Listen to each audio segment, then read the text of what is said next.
You either spoke to the girl on the tube or you didn't. You either asked your boss for a pay rise or you didn't. I say to people, it's not about confidence, it's about action. You need to turn up, then you become confident. Wouldn't it be nice to have more than your face in your profile picture? Wouldn't it be nice to stop turning the light off when you have sex with your partner? Sometimes you need to twist the knife, then offer the solution. Speaking in absolutes for a lot of people is their hook. Eggs are bad, dairy's gonna give you cancer. Should I be eating breakfast? Or should I be doing exercise fasting? Nuance is actually terrible for retention. And when I took that noise just went. It was not just a lack of appetite, it was full control over my thoughts around food. I had a psychedelic trip once. The impact it had on me made me scared of it, but also in it, I was posed with the question. This episode is supported by Huel. James, welcome to High Performance. Thank you for having me. Nice to have you here. There's so much that I want us to talk about, but I want to begin with being proud of ourselves. It's something that so many people struggle with, and you've spoken a lot on this topic. I'd love to know what you believe we can do to be proud of ourselves. I think honesty is a big one, where I spent the first few years of my professional career pretending to be someone. So I worked in IT sales, worked in recruitment, and I just lied all the time. How was your weekend? Oh yeah, went out for dinner, when the truth was I was on the back of a rugby bus with a bin bag around my neck, puking up a bottle of wine that someone made me drink. Then when I got to work, people, all these niceties and everything, it was very disingenuous. So when I became self-employed, I was like, that's it. I'm being myself, I'm being honest, and I've never stopped. Even if it means that potentially some people don't like you or that you get hate from some people, I think it's one of the biggest self-development hacks there is to be more honest. And there'll be a lot of people listening going, I know exactly that feeling. That's the life I live at the moment, but they've got no idea how to fast forward a few years and not necessarily be sitting in this chair, but certainly be mentally in the place you are. So how should they start? Well, I mean, even if it's not professional, in your personal life, and, in my single years, let's say, I think honest marketing was one of my favorite approaches, where so many men put on a facade in front of women for, I'm sure, many reasons, but one of the reasons I'm not particularly bothered about any skeletons in the closet is I never lied to anyone. I made my intentions clear, and I wouldn't mess someone around. A lot of men, again, in the dating scene, will make it seem like they're after something that they're not. They might lead someone on to think they want a relationship or they want marriage, when the truth behind it is they just want a fling or, let's say, a single night of passion.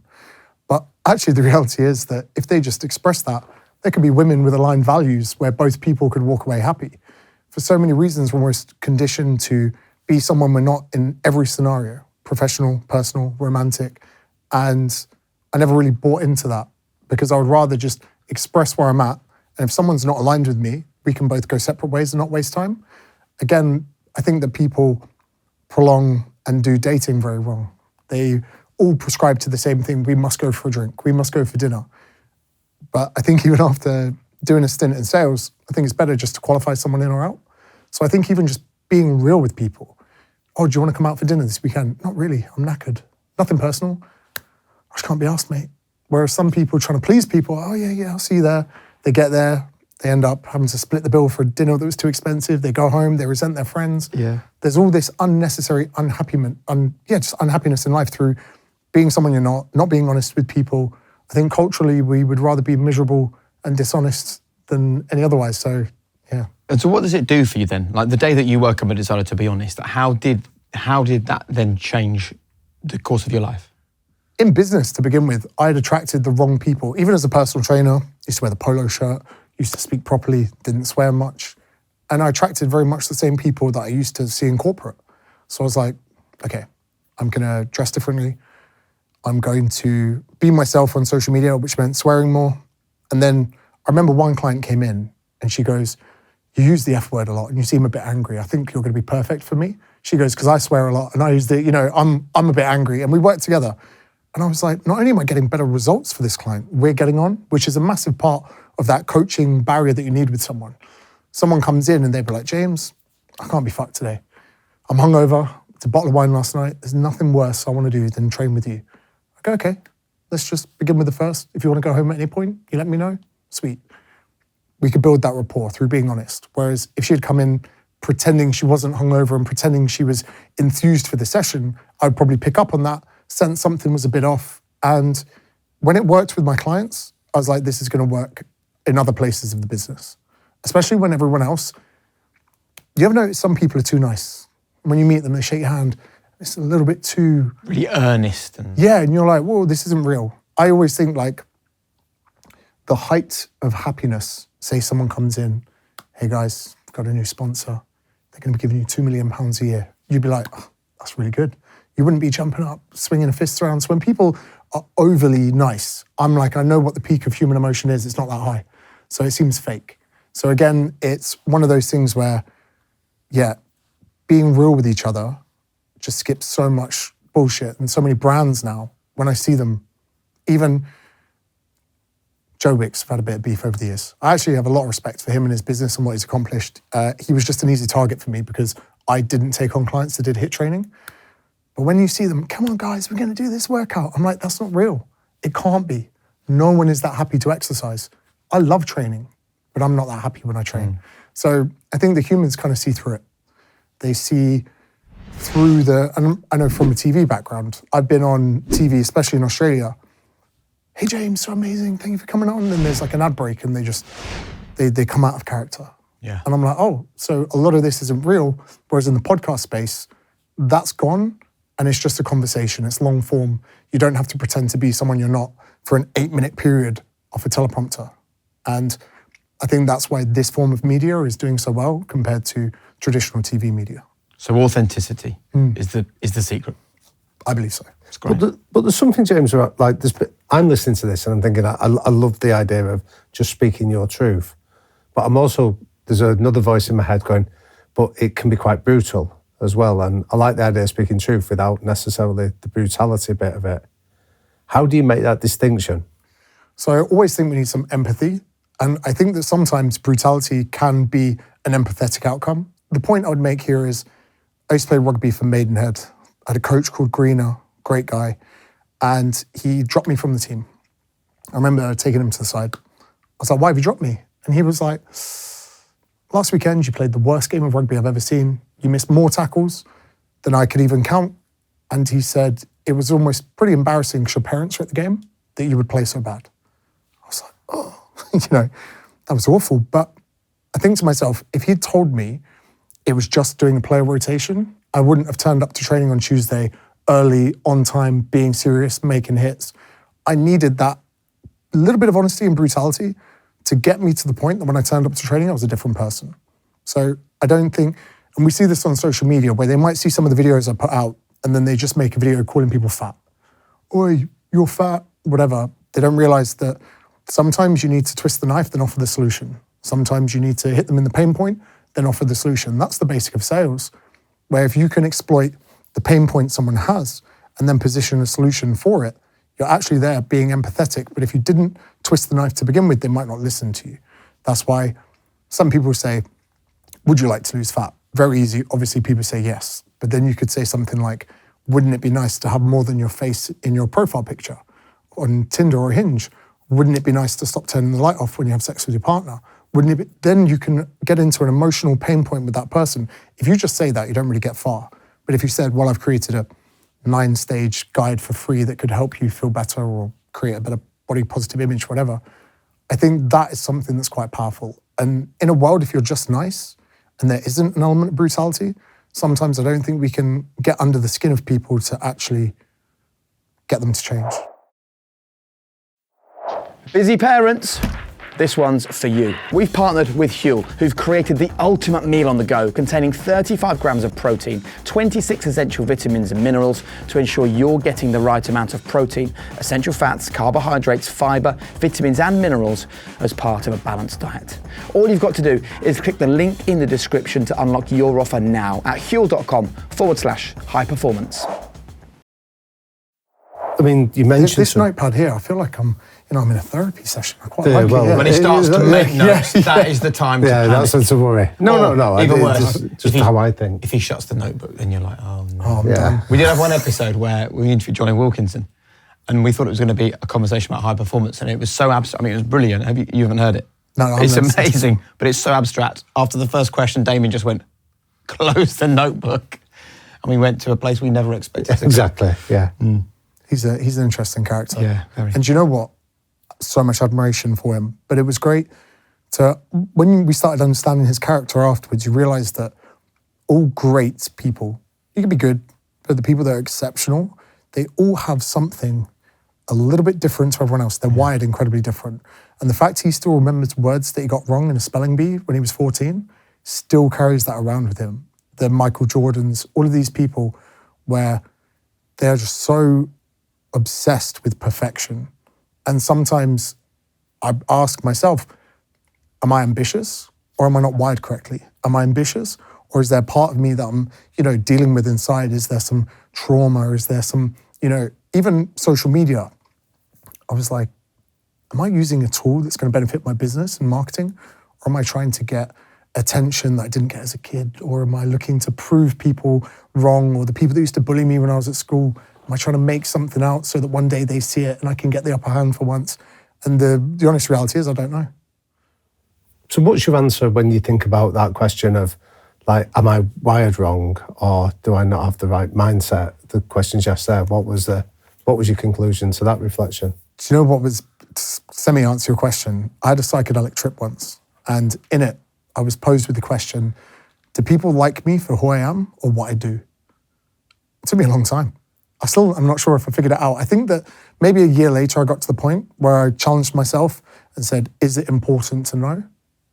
And I remember leaving that experience. Have you guys done psychedelics? No. Would you recommend them? Yes. And that's not to say that everyone should do them, but without sounding like I'm advocating drugs, I've been in periods of my life when I need answers to questions I haven't thought of yet. And that's the only way I can explain it. You want answers, but you're not sure what the question is. So you feel maybe a little bit despondent, maybe a little bit, not even unhappy, not even unfulfilled. You're not even quite sure what it is. And another thing as well is, the closest thing we have to it is alcohol, where you might have a few beers with your mates and they might tell you how they're feeling, but alcohol never really puts me in spiritually a better place, during or afterwards. Whereas I've met a friend that I haven't spoken to in a few months, and we've done a tab of LSD and sat in a park, and we've spent 8-9 hours just talking about how we're feeling. We've had our phones away, we listened to music, we take a picnic. We walked around a park that had, what would you call the area park where there's loads of flowers? What am I calling this? Arboretum. Yeah, something like that. The botanical garden. Yeah. And we spent an hour just admiring plants. Obviously, we were high on LSD. And I was like, what a beautiful experience, where if I just walked through this on the way to a tube station or if I was going through a park, so much of the noise that's in daily life becomes silent, and all the things that you just are blissfully unaware of become really loud. And it gives you the opportunity to kind of step back, think about things. And sometimes I'll think about the one thing for 3 hours. And it doesn't matter if I get lost in my thoughts, it doesn't matter about anything else. Then the same with little mushroom trips, where me and maybe 5-6 friends will go take mushrooms and just go to the beach. And I will sit at the beach thinking, wow, so many people are here not experiencing what I'm experiencing. And then DMT, which is only a 5 to 10 minute experience. Usually, whenever we do psychedelics, you have like a shaman, someone that guides you through it, because there is a bit of anxiety. But with DMT, we'd use music. And I put on London Grammar. I actually have a playlist for it. And every time I would go in, I'd have an experience. But let's say afterwards, it's not Moorish. You do LSD and then maybe a year later, you think, oh, I could go again. I could go 2-3 years between experiences. Actually, probably everyone's going to judge me for this, but the same friend that I went and sat in a park in, we went to a wedding in a beautiful part of Australia. And in the morning, he says, do you want to do half a tab of LSD? I said, yeah. And there was a giant chess set outside on the lawn. There were little baby kangaroos everywhere. And me and him, we played one chess game for about 2.5 hours. And everyone's drinking, playing drinking games, getting ready for the wedding. Then, although it was a little bit difficult putting my suit on, when I watched the ceremony, it was so, usually I would be like, oh, come on, let's get to the reception. Let's get the drinks out. I appreciated it so much. And one thing I couldn't stop looking at was how much the parents were enjoying it. So there was an element, obviously high on LSD, where I was looking at the parents watching their kids get married, and I realized getting married isn't just something you do, it's something you do for your parents. And although it's a beautiful moment for you, it's an incredibly meaningful moment for your parents, because they get to see their son or daughter be in partnership with someone that's going to look after them forever. And that lateral thinking would have just been lost, or it wouldn't have happened if it wasn't for the psychedelic. So I wouldn't say that everyone should do them, but I would say if there's anyone out there that's curious, I've always been a bit of a strong atheist.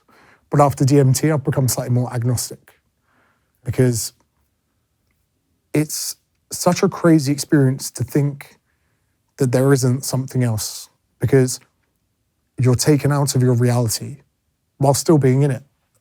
But at the same time, you're like, what is causing my brain to do this? And I think that most people would agree with that.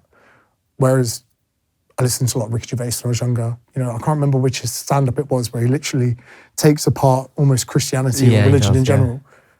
And I kind of adopted those values, but then after a couple of psychedelic trips, I was like, there's something. Right. I'm not 100% sure on the research, but I believe there is something to do with neuroplasticity, where the wiring and connections in your mind after a psychedelic experience are slightly changed. Although the trip might only last 12 hours, your thoughts stay with you, but also you are now taken back into your normal life with the thoughts that I do not take. I take for granted my surroundings. I take for granted this. Also, using music during trips means that I can go back to that place with the same playlist. So if I'm experiencing low mood, or I'm just not in a great mood, or, you know, one thing I discovered recently was I spent the majority of my life without really fighting my way out of my overdraft. I would get into my overdraft, get out, go in, go out. And I never particularly experienced any success. I would say even to the age of 27, I'd never been considered good at something. Even at rugby, one of the best things that happened to me was discovering I wasn't that great at rugby. I went to Hartbury College in Gloucestershire. I went there thinking I was good at rugby. I left there going, this is just a hobby. I went there, I don't know if you know, but I'm a captain of Berkshire under-20s. I left going, I am so rubbish at rugby. And up until the point of experiencing any success, I had to make myself happy. Then over the last few years, I've had a few businesses do really well. And when those businesses do well, you sometimes lean on those to prop up your happiness on a daily basis. You look at Stripe accounts, you look at units sold, you look at all these dopamine-related parts of the business, and sometimes you can neglect the little things that made you happy in the first place, whether it's social connection, hanging out with friends. I even went on a health kick this year where I didn't drink for 5 months, which meant I didn't see any of my best friends for 5 months. And it got to the point where I had to then say, oh, do you know what? What were the key pillars of me being happier when I was younger? And one of them would be just going and having 5-6 pints with some mates. And when I went and met them, I realized as you get older and as you become on paper more successful, being happy is something you have to be much more proactive to do, because it's so easy to fill your day with being productive, with becoming fitter and stronger and doing all your work tasks. Yeah. But it becomes very easy to oversee the things that you used for the majority of your life that make you happy. And although I could potentially practice, meditate, think, journal, gratitude diary, all of those things, sometimes it's just so much easier for me, similar to meeting someone for 5 pints, where I go, that's in the diary, I'm giving that day to that, and I can take the benefits from that after that with me as I go. So I think I am definitely choosing a lazier approach, same way that I could potentially improve my energy levels by eating better. But I also know that having 300 milligrams of caffeine can help me out significantly. Yeah. So I think from my personality, similar to how I'd like to go to a cafe to do work, I need to be locationally there to do something. My mum and dad hate the fact you just went to a local cafe for breakfast and you bought breakfast and had 3 coffees. How much did that cost? £20. £20? £20 a day? I said, Mum, it's not that I'm going there for the expensive coffee, I'm going there to work. When I open my laptop, I'm here to work. So I think from a personality standpoint, it's really important to me that I have places I go to do things, and sometimes the psychedelic trips are exactly the same. I'm having a mental health day.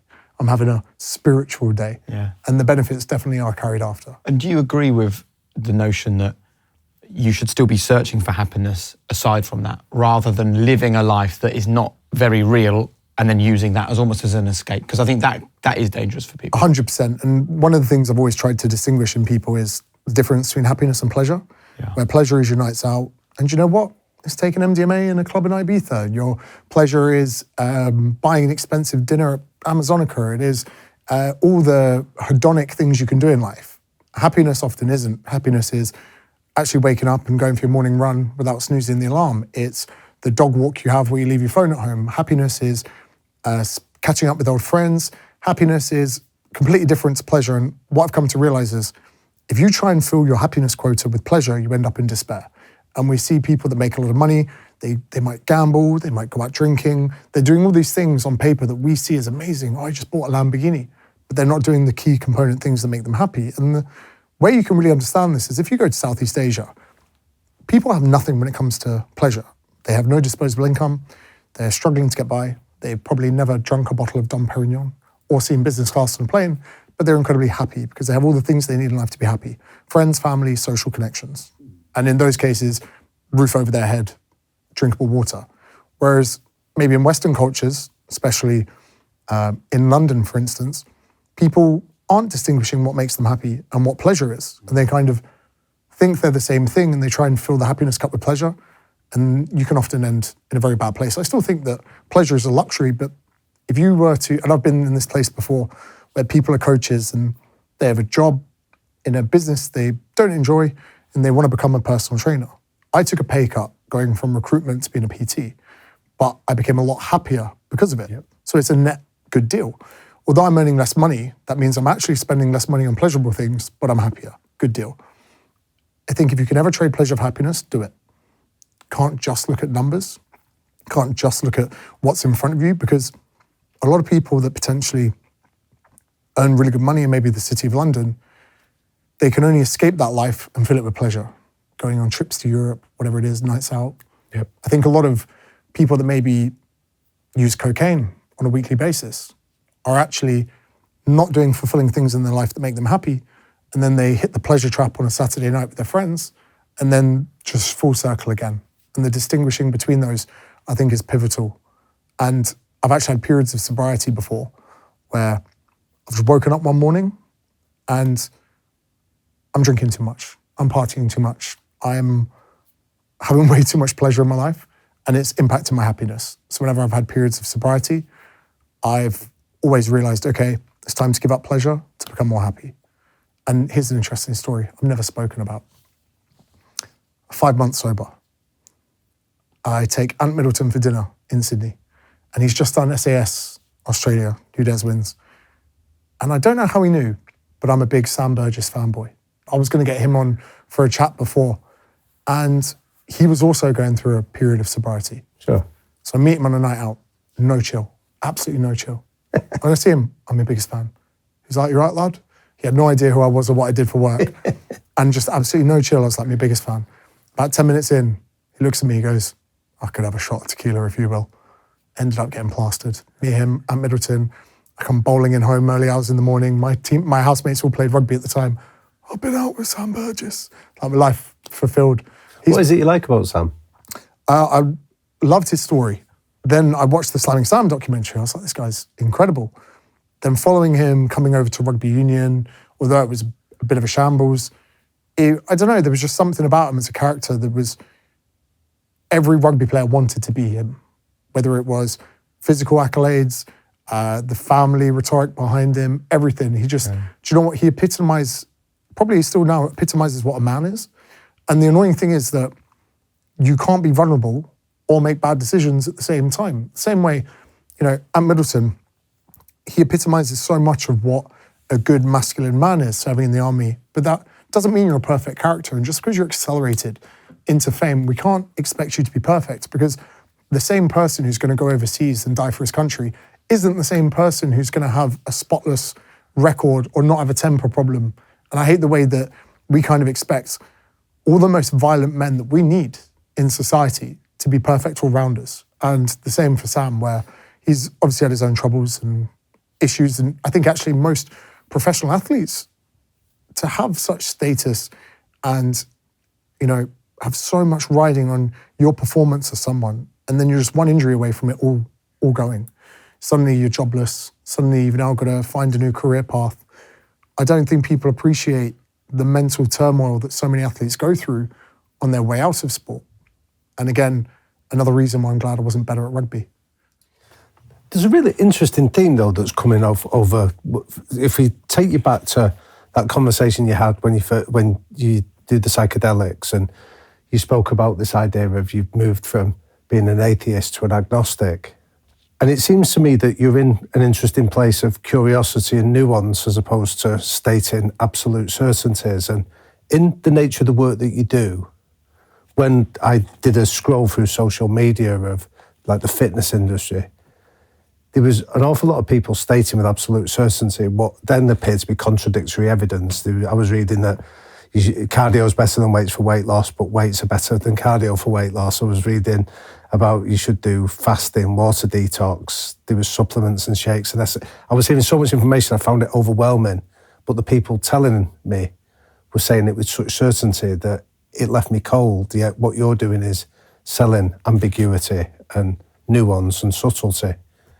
Has that been a deliberate shift for you? And have you noticed the benefits of not being as strident? I think that speaking in absolutes for a lot of people is their hook. So the first things we say on social media in the first 3 to 5 seconds determine whether or not someone's going to continue watching. Absolutes and confidence behind absolutes is very engaging for people, especially if they can sense certainty, because it then means they need further context, which they can only get through watching the video. Eggs are bad, dairy is going to give you cancer, all of these things. Whereas nuance is actually terrible for retention. So the means, and I'd say it has been my own journey where there was a time that I believed in absolutes because I'd learned absolutes. And actually the personal training industry, you do a 6-week course, you come out, by the end of it, you're like, is that it? What do I do now? Or you go be a personal trainer. And people go, shall I be eating breakfast? Or shall I be doing exercise fasted? The follow-up question is, do you like eating before you train? Because if you do like eating before you train, then probably have something to eat. And if you don't, then don't. We can't tell people what they like. Same way with even supplement regimes, creatine, loads of evidence behind it. But if you said to someone, do you like taking creatine? They're like, no, I think it's gritty and tastes like shit. Okay, maybe don't take it.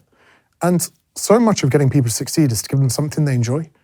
And so much of that is overlooked. And again, even some of the evidence we have, there haven't been big enough trials or studies, red meat giving you cancer. Right. But then when we look at populations as a whole, if you were to take a cohort of non-health seeking people, don't give a shit about their health at all. Considering only about 16% of the UK have a gym membership, we seem to forget there is a massive cohort of people just trying to survive. Don't really care about the gym, don't care about undulating periodization. Then we look at health seeking populations. We can actually conclude that unhealthy people consume more red meat, more processed meats, maybe more burgers, more bacon, more accessible to cheaper foods like ham, processed meat, etc. When we look at the health-seeking behavior people, more fish, more poultry, they'll choose chicken and turkey more over other food groups. So then if we look at populations as a whole, we can conclude that the more red meat you consume could be correlated with developing certain types of cancer. But we're not looking at the picture as a whole. Yet people will look at that study and go, it's very clear that red meat gives you cancer. And the nuanced debate surrounding it is very difficult to unwind. Again, with sugar, when we look at the actual data surrounding sugar, we cannot say sugar is bad. We can say sugar is incredibly easy to consume. We can say sugar is incredibly easy to put you in a hypercaloric state where you consume too many calories. But we cannot vilify something that on its own can be very beneficial. For instance, rehydration. So when looking at electrolyte drinks, glucose, sodium, potassium.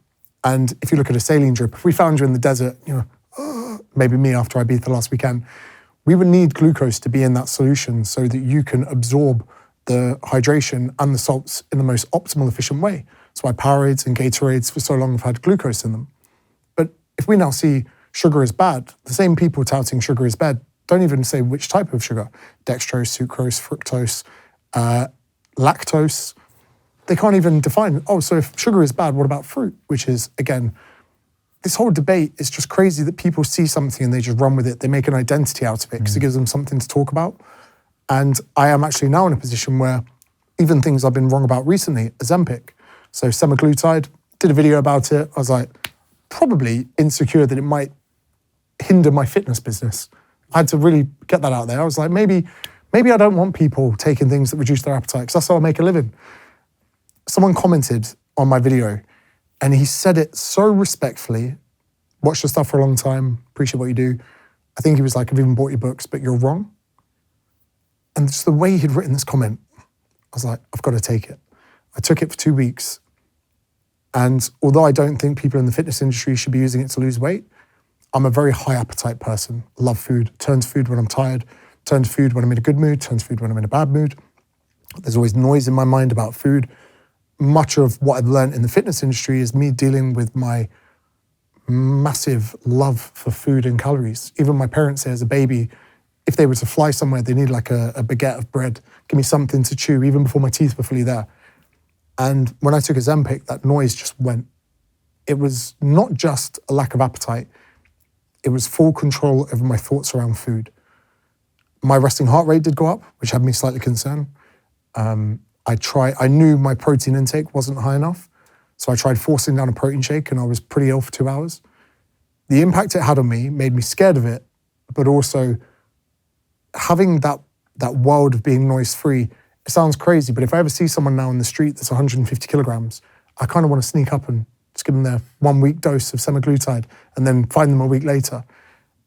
And being wrong on things is actually, it's quite liberating, because then I can just say to people, hey, I was wrong. And again, similar to the honest marketing thing, saying I was wrong about things is actually probably a sign of growth, whereas maybe at 28, I would have stayed silent. I would have been like, double down on it.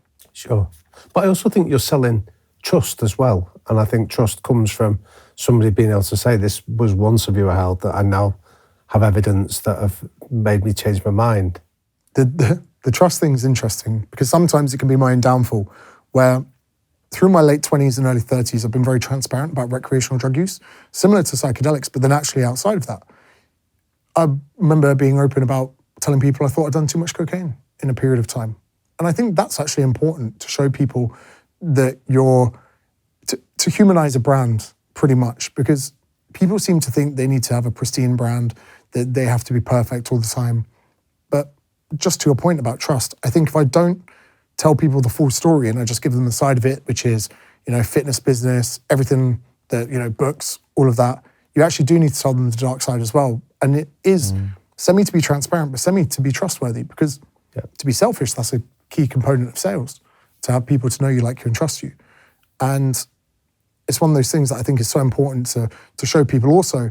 If you ever get found out, imagine Danny Dyer somewhere in London gets caught doing a bumper coat, then, it's just Danny Dyer, It's not going to make the news or anything, but if you're someone who pretends to be squeaky clean and you get caught doing it, the repercussions are much worse. My mum and dad, over the few years, say I would talk about steroid use or anything, they then find out about it secondhand through social media, or my auntie or my cousins will be like, do you see James's video talk about the time he got cramp in his hand injecting steroids? My mum and dad are now in the last few years, like, James, you cheeky bugger, talking about this online. Because they don't have social media. My dad's got like a Facebook account. My mum doesn't even have a phone. So they're very disconnected from the world. So, but now it's at the point where we can laugh about it. Yeah. Where I did obviously hide a lot of these things from my parents growing up. I want to talk about something that you mentioned, which is this idea of finding authenticity, right? But I don't think we can just talk about going from where you are today to where you are today in one leap. Like there's this kind of lonely bit in the middle. There's the hard road in the middle. I'd love to find out from you what kept you going in that period. I'm thinking about the early days of the PT work, or the videos you were doing with 3 or 4 people watching them rather than millions watching them, the times when you turn up to do a class and one person might have turned up. There's an awful lot of people in that space, or are scared to make the leap because they know they're going to be in that space. I'm going to tell you a secret that I've noticed about high performers. They are laser focused on the power of the gut. You heard me right, the gut. Because the gut and overall health are intrinsically linked. And that's why so many high performers take a probiotic. And one which keeps on being discussed is this, Biotic by Heights. Like, I've been taking it for over a year now, and it is so good. It's one of only 3 products in Europe that's Informed Sports certified. That means it's taken by Olympians, Premier League footballers, Guinness World Record holders, international rugby players. Quite simply, this is gut health for champions. So master your microbiome and treat yourself to a high-performing gut for a high-performance lifestyle with 20% off your first month. Just go to heights.com/HP or enter the code HP20 at checkout to get 20% off and start seeing the difference that Heights could make to your health. I've only discovered my personality traits with this since doing jiu-jitsu. Played rugby up until 28, started jiu-jitsu, got my brown belt in December last year. And it's weird because if a brown belt, I look at purple belt, I'm like, this is embarrassing. But then I look at myself at blue belt, I can't even look to myself compete at white belt. I'm like, mate, you don't know what you're doing. But I loved every part of the journey. Yeah. There was not one part. I don't enjoy training more at brown belt, even though I suffer a lot less. At purple belt, suffered even more. But then I'm like, actually, hold on. I learned the whole journey. And if I look to my time at white belt, when I sucked the most, I had no idea what I was doing. I still see a very happy guy who's happy to turn up to training, just wants to learn and get better. And I think now looking back at my early career, I was just focused on getting better, just looking for those marginal gains. And I didn't know it at the time. Nothing was intentional. The whole reason I started on social media was I didn't want to face so much rejection on the gym floor. I'll go up to someone, hey mate, just seen you doing this exercise, would love to give you a little, fuck off, yeah, you have a good day. You have a good day, mate. You know, I hated that. I hated people taking their headphones out. What? No, I'm not interested. You know, that was horrible. I came from background of door-to-door sales, before IT sales, before recruitment. So I was used to the majority of things going wrong. So rather than being in a position where if I make 100 phone calls, I'll make a sale, I thought to myself, do you know what? If I can just get better at making videos, I can get better at using Facebook, I can get better at this, things will get easier. With door-to-door sales for npower, selling gas and electric, I knew that if I was making one sale every 100 doors, eventually it would become 90. Yeah. Eventually it would become 80. Eventually it would become 70. Because the way you conduct yourself and do what you're doing just improves. The same was for social media. There were days I'd post 3 times and lose 5 followers, but I could take solace in the fact that I'm getting better at what I'm doing. I ran an email marketing campaign for 10 months, no one bought. 10 months, daily emails, no one bought. It was the product that was wrong. I was trying to sell. How do you not stop though? Because I was getting better at writing emails. And how did you know you were getting better? Because I was laughing at them more. So that's the problem, isn't it? Like, a lot of people go, maybe I just suck at this. It was funny, the mentors that I had in the space just kept hammering home how important it was. And then I would make up a narrative that maybe my list is too small, maybe I just need to grow the list more. But the stories I would tell, I would write an email about meditating in a park, but I would make the email seem different. I'd go, I don't know what my parents would think if they knew I did this today. I went somewhere quiet. I didn't really want anyone to see me doing it. I knew it would only take 5 minutes and I knew I'd feel better at the end of it. Now, although I don't want anyone to see me doing this, just that little bit of release, that little bit of calm that I get from it, I made it seem like I was having a wank in a park. Then I get to the end, and at the end I was like... I like the fact you explained that. Yeah, just in case. I was confused, weren't you? Yeah. But then coming to the end of the email, I sent it and I was proud of it. And I would go, do you know what? Even if no one fucking buys, I enjoyed this email. So that's how I knew it was getting better. I was trying to sell a PDF that was £20 and it explained everything about a calorie deficit, thermodynamics. No one wanted it. Then when I went backpacking to Australia, I was charging about £55 an hour. And I said, if you guys want to pay me £55 a week and I'll write all your programs and chat to you every day, let me know. Got like 12 clients. So I made way more money from the thing that I thought was really expensive that no one wanted, rather than trying to sell the thing that actually no one wanted. I then went to try and give away that PDF for free for email addresses, and I think only 2 or 3 people signed up. So I was trying to sell sausages to vegetarians. I love that. Yeah, like I scribbled down there the idea of the white belt mentality, that willingness to go in as the beginner and have the beginner's mindset. I had 100,000 followers when I was still a white belt, and I remember I treated myself. Business was going good, so fly first class back from Sydney to Australia. And my first session back to jiu-jitsu, same as every week, the white belts have to clean the mats. And I was on my knees in my gi, wiping other people's sweat off the mats. And I was like, I love this. Because being first class, people are like, oh, sir, your chef will come over. Would you like some more wine? You get treated like you're really important. And it was great to go back to training where people are like, oh, I like your videos, but clean the fucking mats. Yeah. And that's always been important to me as well, where as things progress and get better, more people say yes to you. And it's so nice once, twice, 4 or 5 times a week that it doesn't matter what you've achieved, how many books you've sold, how many talks you've done, you've still got to kind of have your place in the pecking order, and you've still got to respect everyone around you, because there is potentially a janitor who's a black belt with 2 stripes on, and the fact that you've got more in your pension isn't going to stop him crushing you as he mounts you. So I really like that as well, that I would like to have that white belt mentality to everything, where I have a lot of involvement with even little things in my business like editing, video production. I still like being in the nitty gritty of it, even if it's my downfall, where a lot of creators are very quick to offload that stuff. I love being involved in it. I love learning it. I love understanding how things work.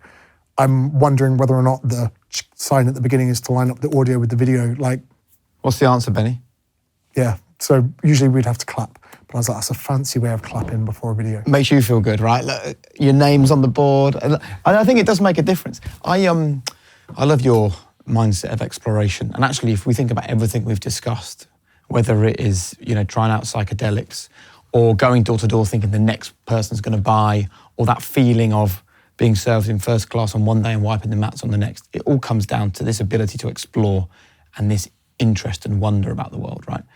But I also think that people can only really get to that point if they've got an element of self-worth or self-confidence. What keeps you knocking on the next door is the fact that you have that belief in yourself that you're getting better.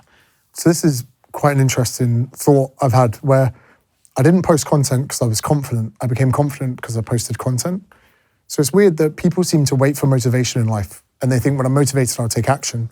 But I think action always needs to be the precursor. I actually think you need to do the thing and accrue confidence on the way. Anyone that wants to create social media should start posting first, and you will become confident after you start. Same way that starting jiu-jitsu, you're never going to be confident to turn up to a gym where people fight each other. You need to turn up, then you become confident. So how do you get past that first bit where you're crap at posting content, you're crap at jiu-jitsu, you're crap at door-to-door sales? I've always said that, so I wrote a book on confidence. I came to the conclusion I don't actually believe that confidence is really a thing. It's not a personality trait.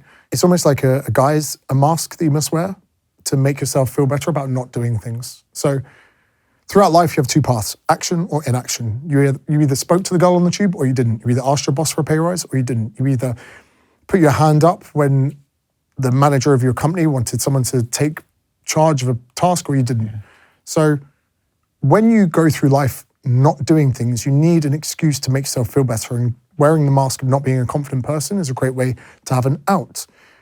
And I say to people, it's not about confidence, it's about action. And one of the premises of even the talks we do was that there is a cost to inaction. And there's something called the Zeigarnik effect, where waiters and waitresses will remember what everyone's had at the table up until the point they pay the bill. But when they pay the bill, it's no longer important to remember, so they forget. And in essence, the same reason that before an ad break on a TV show, you say, and coming up next, who wins in a fight between 3 badgers and 2 midgets? See you afterwards. You open a loop. And when the loop's open, you now are invested until the point you can close the loop. So cliffhangers, everything, TV, it's all about opening loops in people's minds. Unfortunately, when people choose a path of inaction, they are opening loops and they are thinking about those things. So whether the girl in the red dress on the tube that you really wanted to go up and tell her she was pretty and ask her if she had plans for tonight. When you choose the path of inaction, that loop remains open. It builds into the ever-growing database of evidence that you're a person that doesn't do things, aka not confident. And I say to people that I'm not asking you to be confident, I'm asking you to close loops when they arise. So when something frightening and scary comes up in front of you, whether it's making a piece of content, writing a brief, asking for a pay rise, attending a job interview, it's not about becoming a confident person, it's about closing loops. And if you can just close loops the second they arise, people will label you as confident because you're a go-getter, you're doing the thing. And in retrospect, it's a lot easier to embrace failure or things going wrong if you were proactive, if you were doing the thing. I think that opening loops and not closing them is the biggest disservice we can do to ourselves. So people, whether they want to start a project, put themselves out there, change career, whatever it is, I think the biggest disservice you can do to yourself is to choose the path of inaction, because those loops will never close. They will never get what they want. And again, this comes down to what you deem success as. So for jiu-jitsu, success should be going to the gym, doing a first class. The same way that if you're a young man out there, you shouldn't see success as getting a girl to agree to go on a date with you. The success should be talking to the girl. Because if you set the success as just going up and opening your mouth, hey, don't usually do this, boom, you can be successful. But if you set the metric as being so gargantuan that you have to tie down a date, go meet her and have a drink and have a good time, then you're putting a lot of distance between you. And I actually think the best people on social media aren't actually looking for the outcome. They're just looking to produce the best piece of content necessary. And the second they press post, they've closed the loop. Anything else is just a byproduct. Anything else is just a bonus that comes after. So when people say, how do you get the confidence to do something? I think they just need to do the action, do the thing, and the confidence will come afterwards. The only reason I can say things with confidence is because I've done the work beforehand. Confidence to me is never a precursor to action, it's something that comes after. Love that. It reminds me of one of the first, in fact, the first self-help book I read in my whole life was by a woman called Susan Jeffers, called Feel the Fear and Do It Anyway. But it basically, at that time, I was a young guy growing up in a little village near Norwich, and I was like, well, like some people don't have fear, so that's how they get stuff done. And there's people like me that have fear and never do anything. And this book everyone feels the fear, but some people do it anyway. It was it was a seminal moment for me. It plays nicely into that. We're also all different. I'm not here saying that everyone should be, high agency, go get, make your dreams come true. Some people just want simple lives. Yeah. And sometimes I envy that. One thing I found myself doing in my early entrepreneur journey was turning around and shitting on 9 till 5s because I came from 9 till 5. But now I actually sometimes miss some of the 9 till 5 life. There was a time that I could leave the office on a Friday afternoon and not give a single fuck until Monday at 8 a.m. And now I look to some of those people and I go, oh, maybe from a tax perspective, you're way worse off, but I can't shut off. I can't go on holiday anymore. I'm always thinking about business. I'm always thinking about the next marginal incremental increase. So although that has a plethora of benefits to my life, it also comes with this curse on the back end. So now when someone goes, oh, I'm an accountant, I love my job. Whereas before I was like, oh, you should have your own business, you should have this. I'm like, oh, do you know what? If you're happy, this is again the whole thing that boils down to. People just need to find something that makes them happy. And I trained this super wealthy dude once. And he would always come in, he'd show off a bit. It's like, oh, that's my Rolls.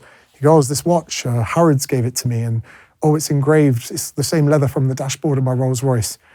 And a few times he told me about this guy he knew who lived in Worthing, who just had a small house and a dog. And he was the happiest guy he knew. He couldn't get it. It haunted him as to how someone with so much less money than him could be happier than him. And proactively now through life, I love finding happy people. Another reason I love Australia so much is, it sounds really bad to say this, but sometimes Australians don't feel as hardworking as Brits because I feel they almost don't need to. They've got the beach, they can go surfing. Yeah. I remember having a steak in Manly once, and the dude serving our table was a surfer dude. He was really nice. We tipped him a little bit. And I looked at him and I went, this motherfucker probably rolls out of bed at 8 a.m, walks his dog, goes for a little surf, has a little nap in the afternoon, comes to the steak restaurant for 6 p.m, works all night, is an absolute legend, gets a nice tip. I was like, that guy could do that for 50 years and he could have the best life ever. Whereas I'm here stressing, oh, app developers, we've got to do this, I've got to write a book, all of this stuff. And Australia to me was so great to see people just in their element, just going through life, looking at life as not a cycle of 5-10 years, career CV, but how does today look? How will tomorrow look? And it was kind of inspiring to me where I sometimes get a little, how would I call it? Little mental conundrums. Luke, my manager, is outside. I saw a creator online who I don't rate him that highly, and he's got a Lambo, he's got a Urus. And I messaged Luke, I went, where's my fucking Urus? I want to have a Lambo. And he goes, do you know what? Come back to London, we could do 12-hour days for a year. Or we could go to New York and you could just fucking work all day every day and you could have one within 6 months. He goes, or you can fuck off to your little life on the beach and keep walking your dog and taking your naps in the afternoon. I was like, oh, do you know what? I needed that. And it all boils down to just being happy. But there is something here that, again, going back to the psychedelics conversation where you're seeing life at a slightly slower pace, you're giving yourself 3 hours to go and look at the flowers. You sat in that restaurant, you're seeing the guy coming in, doing a job that doesn't look like there's a lot of stress. Why do you do what you do then? Because it's a choice. Again, you've taken action, but it seems to me that you are pining for something that is slower and maybe less stressful. So for me, it has to boil down to opportunity. So I think I have an opportunity to do things that no one else in my family or even my entire lineage has ever had. Then opportunity, not just for me, my immediate family, but then the kind of extended family around that. If I was to set myself a goal of paying off everyone's debt, I feel that if I go really hard for 5-10 years, I could potentially do that. Now, is that the pace of life I want to live? Probably not. But I had an ADHD diagnosis last year, and I know it's cool. I also came out with a bit of anxiety, which I know is not so cool. And I pretty much told the psychologist at the time that I sometimes fabricate a really disastrous outcome to motivate myself in the short term. So for instance, that would look like if I'm not productive today and this week and I don't get this done, my businesses could go under, I could lose the house, I could have to move back to the UK. I create really diabolical outcomes to motivate myself. I'm really bad with timeframes. If my publisher said, we'll give you a year to write the book, I'm like, can we do it in 6 months? You know, I need that pressure on me to do it. And I feel that maybe I'm fabricating this world where I need to provide for everyone in my immediate family, because when I look around, I'm like, the economy is getting tougher, the job prosperity is getting harder, the salaries are stagnant, the debt and interest rates are moving up. So I think that although maybe the life I live isn't congruent with the life that I want to have, it doesn't have to be, and I'm just going to go as hard as I can with the energy that I have now, so that maybe I can take my foot off in a few years. Although I'm sure a lot of people that work until the day they die also say that. So I think that's in the position I'm in at the moment, where I perhaps would like a more chilled life, but I do have good balance. I do have good balance at the moment, but that doesn't stop me from wanting to seize an opportunity that's in front of me. Although the last 6 months, and since having a child, I've definitely chilled out a little bit. And I think that I've definitely been guilty of getting into a world of vanity metrics, where I think actually there was a period where I was just trying to be famous, because then maybe the 2 million followers could look good to the fuck you to the kids who used to bully me. And I was like, what am I doing? And something I'm really trying hard with now is not getting misled growing a subprime audience. And what I mean by that is, if we look at Eddie Abu, done fantastic as far as the social game. If you look at his content 2 years ago, he's actually very reasonable. He's actually very well balanced on his thoughts, but he is now a product of the reaction he gets from the crowd in supermarkets and people that champion him. And he's built an audience of nearly 4 million people, but I'm not sure that's actually benefiting his bottom line or his family. He's actually just tried to be the comical character that plays up to people, that wears the disguise, sneaks into supermarket. Whereas I know people with 1/10 of the following making 10 times as much money. And you can get all caught up with the vanity metrics, the likes, the shares, the virality, the media attention, the clout. And I've definitely been guilty of that before. And I'm now kind of slowing down to the point where I actually just want to operate sound businesses where I'm happy with the deal that people get. I could be proud of whatever it is we give out, and that it's not some big capitalist venture to make tens of millions or whatever. It's just about operating those businesses and having the good work-life balance. Because I've seen too many people. Chris Williamson had a guy on his pod, a billionaire who's on antidepressants. And it was one of the best conversations I've ever heard, where he talks about there's always that next step, that next step, that next step. And he's so far ahead. And he's like, I'm still not there.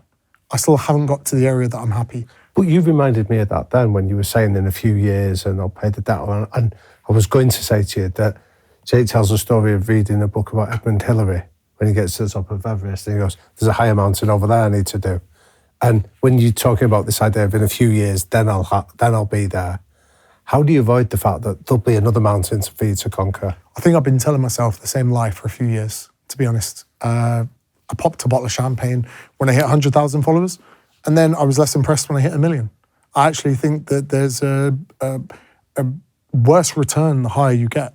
I sometimes think that the first second-hand Golf I bought made me happier than buying a brand new Porsche. So like, I'm aware of it, but it's a constructive problem to have. It's a problem that even if I'm chasing this never-ending hedonic treadmill of happiness, potentially people around me could be better off.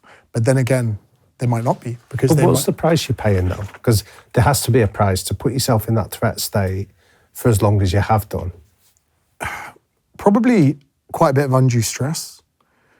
I've always been quite a chilled character, but then this year with the anxiety, the ADHD, a lot of it could just be stress as well. But I kind of thrive in it. I kind of like it. Yeah. Stress gives me purpose. And without purpose, that's when I get myself. Productivity, to me, is actually something I care about more than fitness. This was the whole crazy thing where if I don't train today, I'm fine. But if I don't get my work done, I'm an asshole to be around. So I think the stress, the productivity, juggling plates is almost like a coping mechanism for me. I have a very busy mind, and I actually think I hate the idea of retiring. But I just need to make sure I'm being balanced throughout this journey. And I think that's definitely benefiting me with longevity, even if it means I'm less productive in the meantime.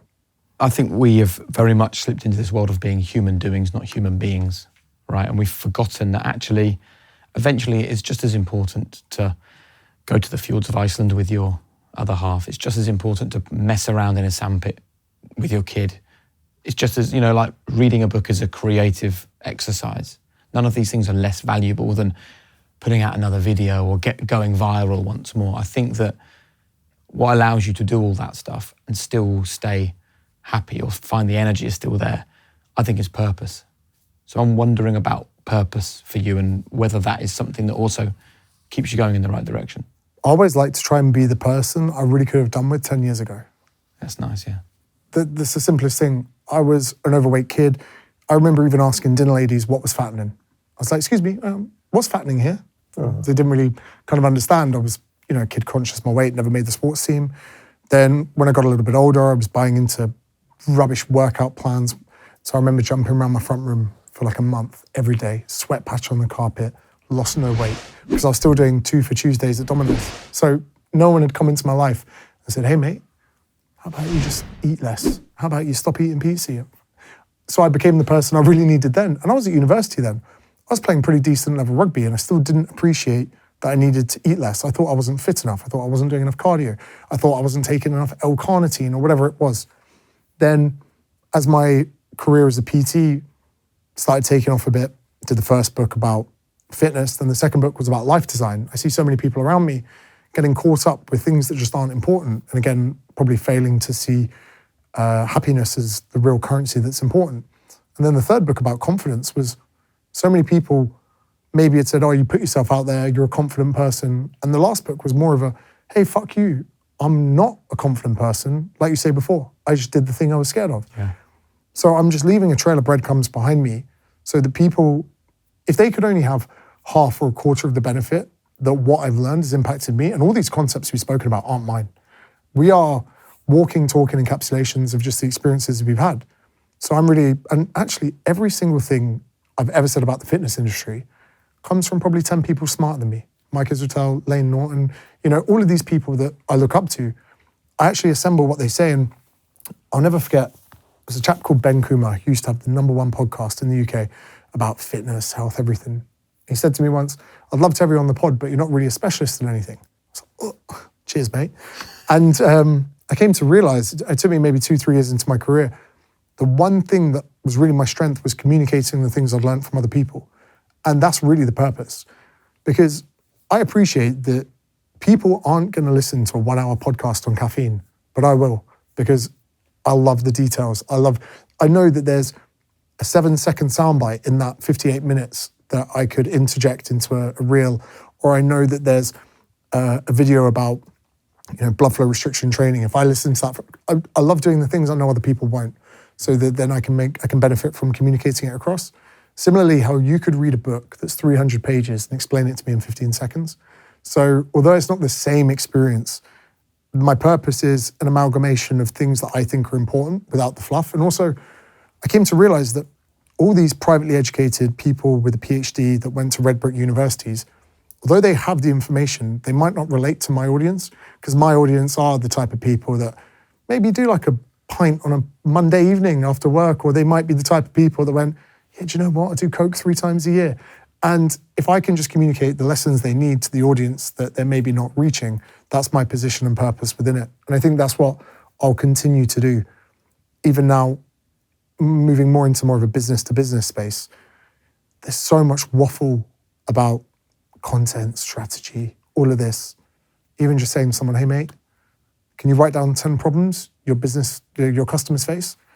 There's your 10 videos to go do. Answer the questions. Oh, I never thought of that. So it's making it pure, simple, sometimes being a little bit brutal, but giving people the information that I really could have done with maybe 10 years ago.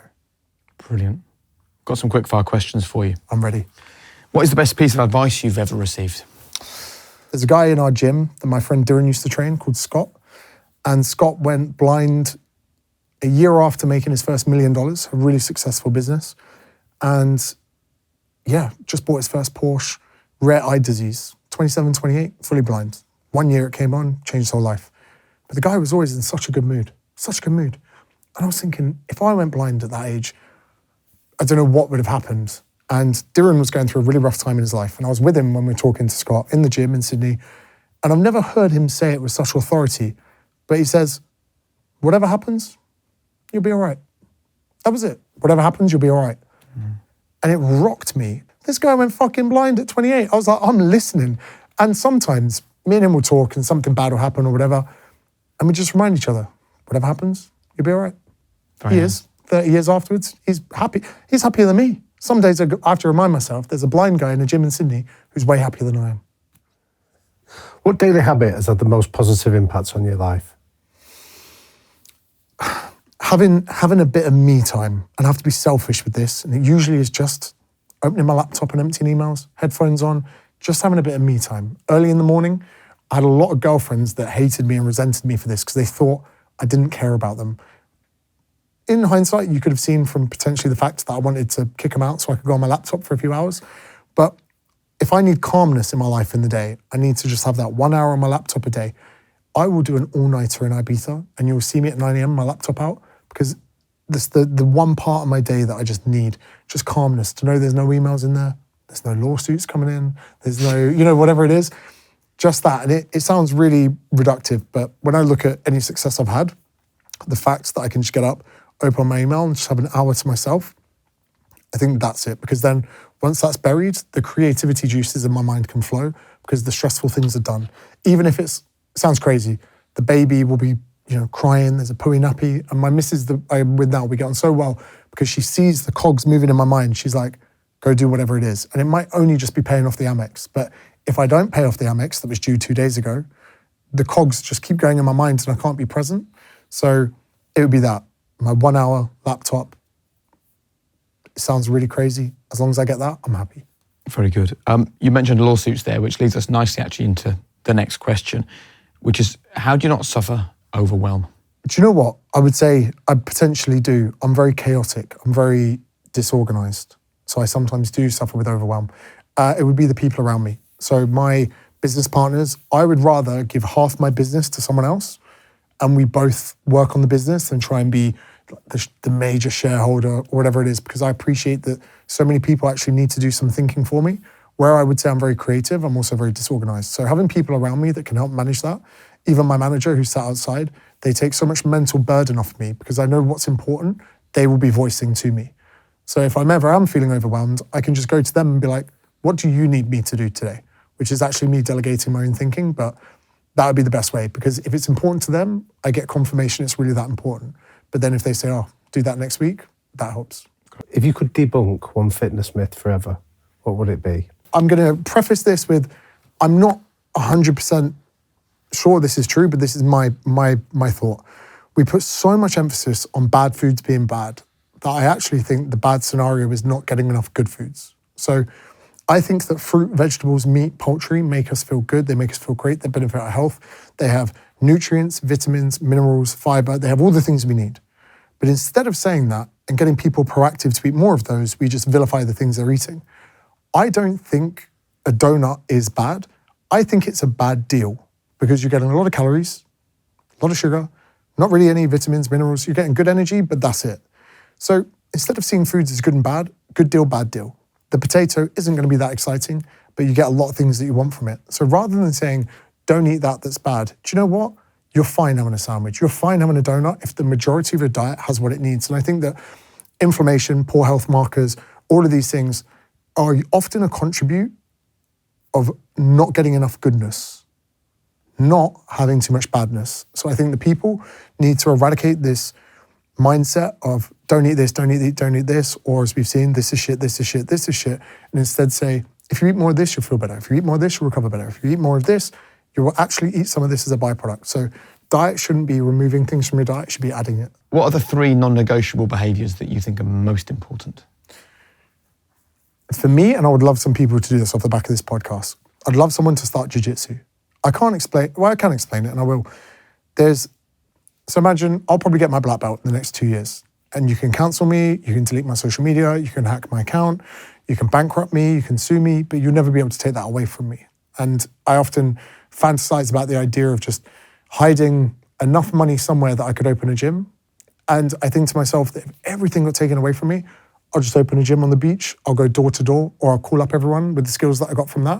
And if I can get 85 people into my gym, I can live forever. But for me, it's just knowing that chess is fun, but I get bored of it. I sometimes play a bit of chess, but human chess is way better. And there's just something, you won't know who you are until you do this sport. You won't know how good you are with adversity, how good you are with winning, how humble you are with winning, how bitter you are with loss.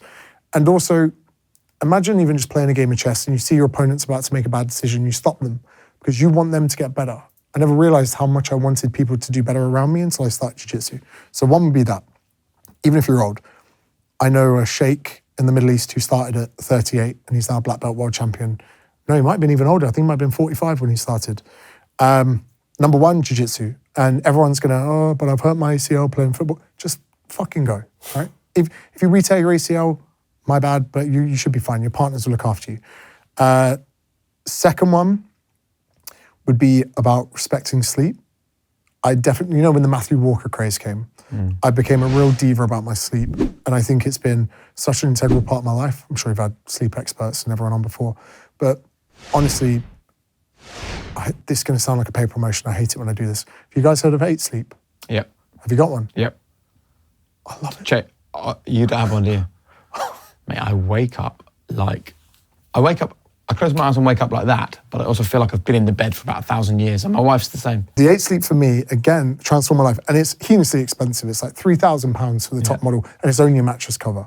But then I think to myself, people will spend that on a week's holiday in a nice resort, or you stay at Soho House for a week in Istanbul or Turkey or Mykonos, wherever it is. Mate, Soho House 2 nights and you spent $3,000, Yeah. don't worry. So you're staring down the barrel of one less luxury holiday resort, whatever, years of better sleep. Yeah. And that to me, annoyingly, do you know what, guys, let's do an equity deal. Just give me a percent. But it's insane.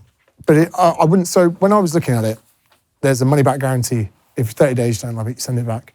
And I was like, I'm going to do a YouTube video. Because then even if I don't like it, I can do the YouTube video. I can rip them to shreds and still get my money back. And the first night, okay, second night, by the third night, and I got my temperatures right, I was converted. And now, if you put 3 beers in me, I'm selling something to you. So, and often it's not even my products. I'm there telling my friend, I'm like saying to my friends, they just bought a Rolex. I'm like, you could have got an 8 Sleep. It's a nice watch, but, it's not going to help you sleep at night. Yeah. So that would be the second one, sleep. And the third thing, probably doing something daily for the soul, which can actually be bringing out the inner child. I taught myself to skateboard at 28. I was living in Bondi. I fell off and ate shit a lot, but sometimes I'll wake up and I'll be like, I'm going to skateboard to work today. I'm going to take the cycle track. I'm going to skateboard in. It will take me 10 minutes longer. I'll turn up with sweaty armpits, but I feel like a child again. Or, just something that brings out that inner child, something good for the soul. Even if I'm going to be late for dinner, I'm going for a swim. I'm going to go for a swim, or I'm going to have a cold bath, or whatever it is.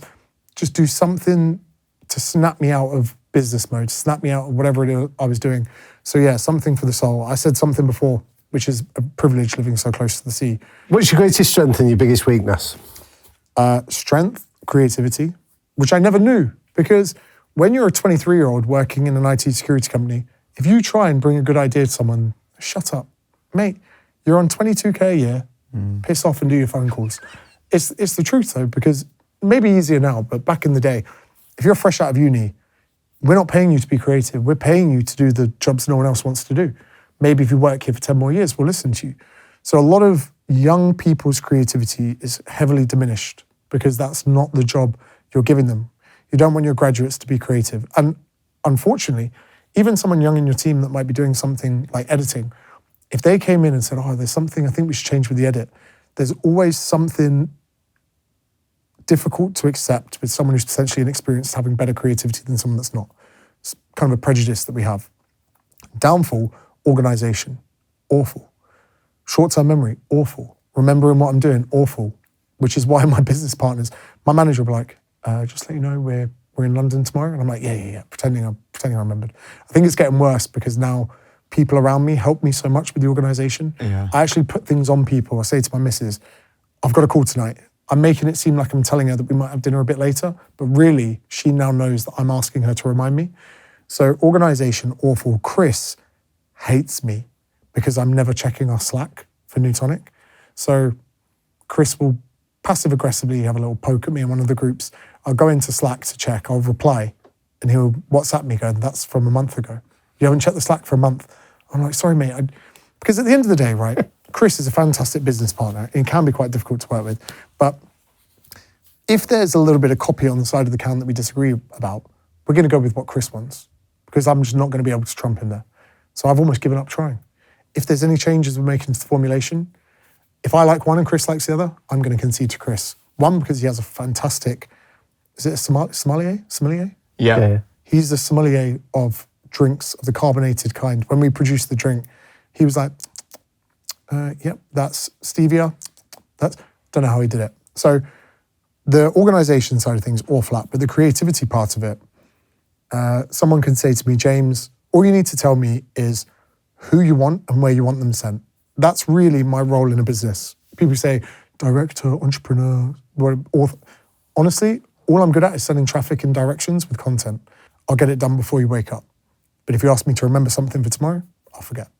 So the strength and the weaknesses, which is again why I think I might lean into this ADHD category, because my ability to be productive in anything that's creative, whether it's writing a book, doing a talk, creating a social media asset, or email marketing emails that make it seem like I'm wanking in a park, that to me I find easy, low pressure. But the fact you'd want me to remember something for later on that week, or where I am the following weekend, stresses me out. I'm not good at it, but I embrace it. And I love saying to people that where I might seem like I'm organized on the top, there's sometimes pure chaos underneath. Very good. And the final question, your kind of one last message really for people that have listened to this conversation, your one golden rule for a high performance life. Do the thing and everything will happen after. Start the thing you want to do. Go to the place you want to go. Create the blog, the content, whatever it is. You cannot wait for anything to come before taking action. Taking action is the first step. And if you wait to be motivated, wait for the right time, wait for anything, you'll wait too late. Do the thing first. Correct the course on the way. Brilliant. James, thank you so much. I'm so happy we finally managed to have a conversation on high performance. I don't think you can be a high performance by yourself. I don't think it exists.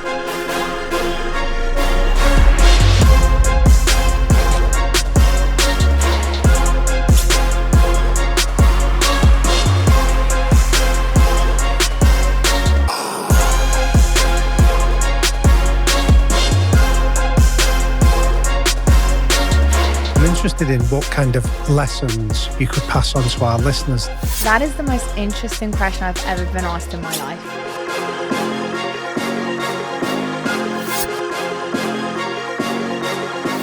This is High Performance, available to you, your people, and your business right now.